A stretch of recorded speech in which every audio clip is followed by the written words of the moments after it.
Hello दोस्तों, मेरा नाम अनूप मिश्रा है। मैं शिक्षक क्षेत्र से जुड़े समाचार लेकर आज आप सभी के सामने उपस्थित हुआ हूँ। आइए हम लोग समाचार को विस्तार से देखते हैं। ठीक है दोस्तों, आइए। केंद्रीय शिक्षा मंत्री धर्मेंद्र प्रधान ने घोषणा की कि कमेटी की अनुशंसा की है जिसमें 2025 से एनटीए नहीं कराएगी भर्ती परीक्षा, यानी कि 50 लाख से अधिक छात्र शामिल होते हैं जेईई मेंस में, नीट सहित दूसरी प्रवेश परीक्षा में मौजूदा समय में। और 2024 अक्टूबर में समिति ने अपनी रिपोर्ट सुप्रीम कोर्ट को सबमिट की थी। तो इन्होंने कहा है, शिक्षा मंत्री धर्मेंद्र प्रधान ने, जो केंद्रीय शिक्षा मंत्री हैं, जिन परीक्षाओं का प्रशासनिक जिम्मा शिक्षा मंत्रालय के पास था उन सभी को हमने कंप्यूटर आधारित कराने का फैसला लिया है। नीट की प्रशासनिक एजेंसी स्वास्थ्य मंत्रालय है, ऐसे में इसे लेकर स्वास्थ्य मंत्रालय का फैसला लेना है। इस संबंध में उनकी 2 बार केंद्रीय स्वास्थ्य मंत्री जेपी नड्डा से चर्चा हो चुकी है। हम उनकी सहमति की प्रतीक्षा कर रहे हैं। अगला क्या है? Technology, product, operational test, security और सर्विलांस पर फोकस। अपने फील्ड में एक्सपर्ट, अनुभवी और स्किल्ड लोग ही इसे लीड करें।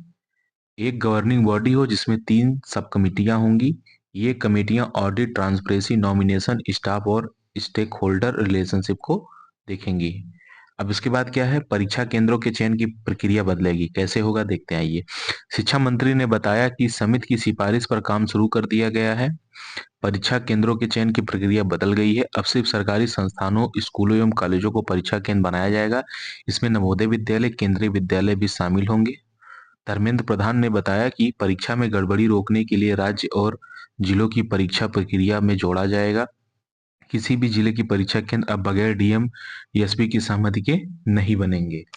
इस प्रकार से साइबर अपराध या किसी भी प्रकार की अपराध या नकल होने संबंधी कोई भी चीजें होंगी वो अब आगे से नहीं होंगी, जो 2024 के एनटीए के द्वारा कराए गए रिजल्ट के माध्यम से नीट की परीक्षा में आया था।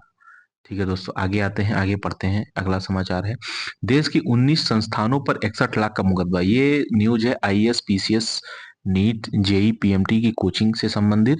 इसमें कहा गया है कि जैसे कि बड़े बड़े कोचिंग संस्थान लोक लुभावने बैनर पोस्टर के माध्यम से छात्रों को आकर्षित करते हैं और उन चीजों की प्रतिपूर्ति नहीं करते हैं, और शिक्षक मार्केटिंग के प्रभाव में आके वो संस्था ज्वाइन कर लेते हैं। तो इस तरह के 19 कोचिंग संस्थानों पर 61 लाख रुपए का मुकदमा लगाया है, लेकिन उन कोचिंग संस्थानों का नाम इसमें कहीं भी नहीं दिया हुआ है।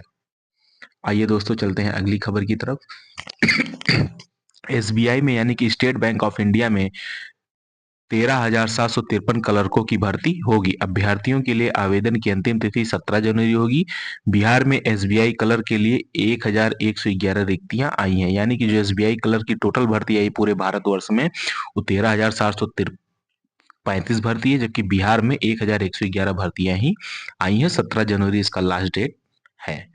ठीक है दोस्तों, और इसमें वही छात्र आवेदन कर सकते हैं जिनकी उम्र 20 से 28 वर्ष हो और ग्रेजुएशन कर लिया हो। अगला है, 1.5 करोड़ बच्चों को पोशाक और साइकिल की राशि जल्द मिलेगी, यानी दिसंबर या जनवरी के प्रथम सप्ताह में राशि का होगा भुगतान। 1.5 करोड़ बच्चों को पोशाक, साइकिल की राशि जल्द, यानी कि पटना से खबर है, राज्य के 1.5 करोड़ स्कूली बच्चों के खाते में साइकिल, पोशाक और छात्रवृत्ति आदि योजना की राशि का भुगतान जल्द ही किया जाएगा।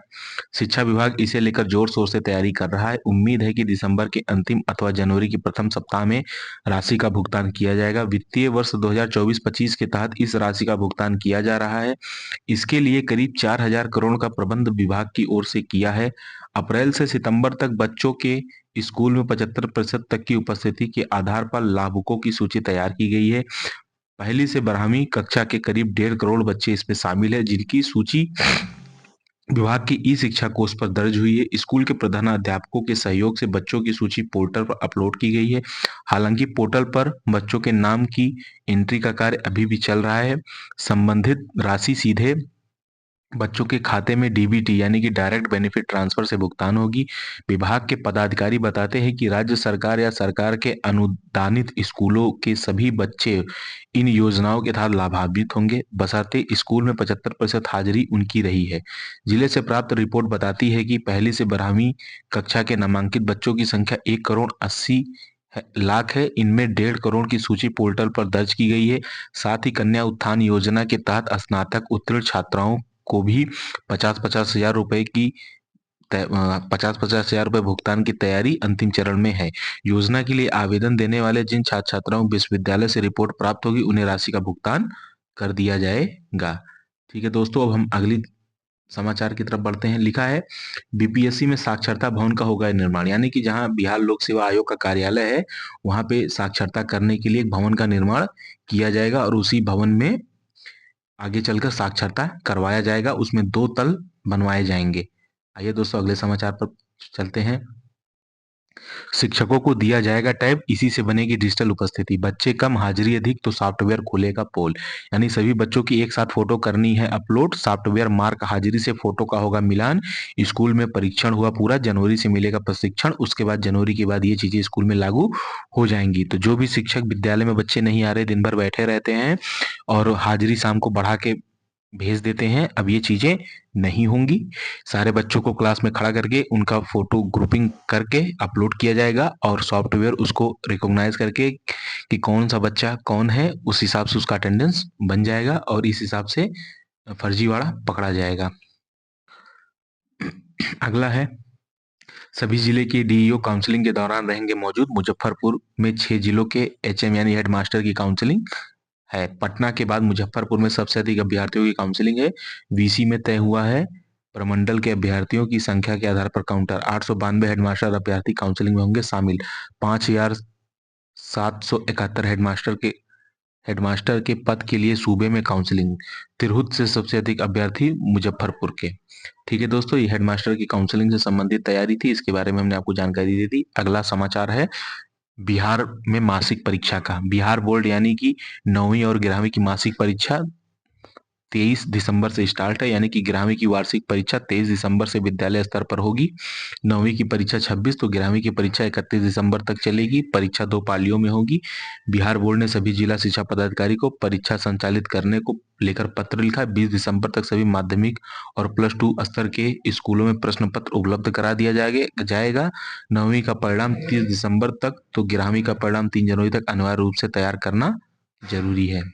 अगला समाचार है प्रधानाध्यापक के लिए अभ्यर्थी 21 से अपलोड कर सकेंगे प्रमाण पत्र, यानी कि बीपीएससी ने उच्च माध्यमिक विद्यालय में प्रधानाध्यापक के पद पर चयनित अभ्यर्थियों को बड़ी राहत दी है। कई सफल अभ्यर्थियों ने शिक्षा विभाग को बताया कि आयोग के पोर्टल पर गलत प्रमाण पत्र एवं कागजात अपलोड कर देने के कारण काउंसलिंग में परेशानी का सामना करना पड़ रहा है।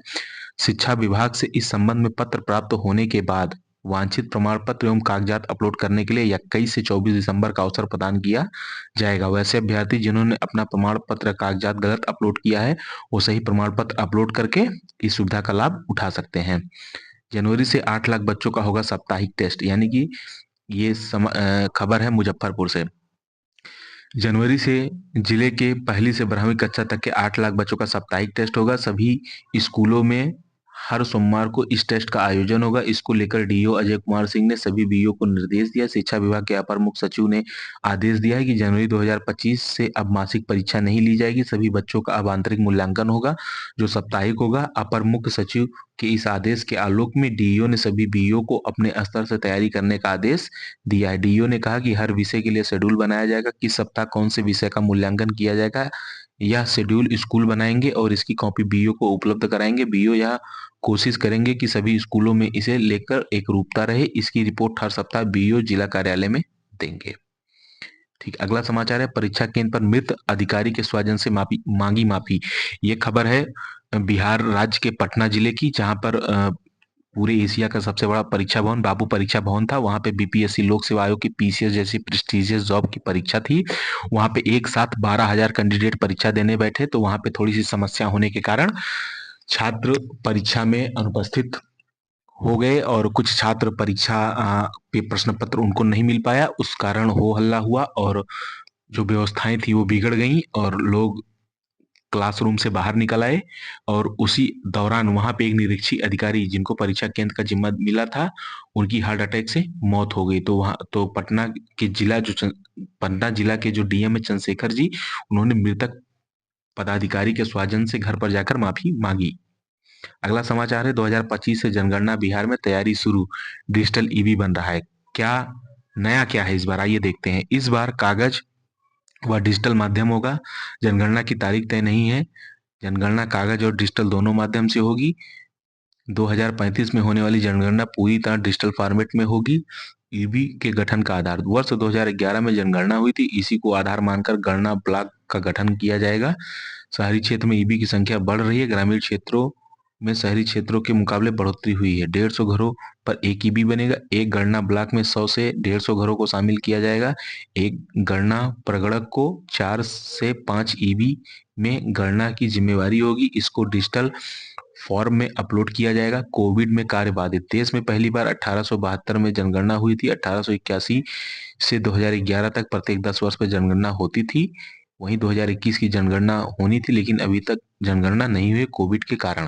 और इसमें लगभग बिहार की जनसंख्या 13.7 करोड़ है। करीब 5 लाख कर्मियों को लगाया जाएगा जनगणना करने के लिए। जनगणना में महिला, पुरुष, युवा, बच्चों को जानकारी मिलने के साथ साथ आर्थिक स्थिति की भी जानकारी ली जाएगी। बिहार में बीते 15 वर्षों में जितनी आबादी वृद्धि का अनुमान है, उससे कम दुनिया के 160 देशों की आबादी है। ठीक इस प्रकार आज के समाचार यहीं पे दोस्तों समाप्त होते हैं।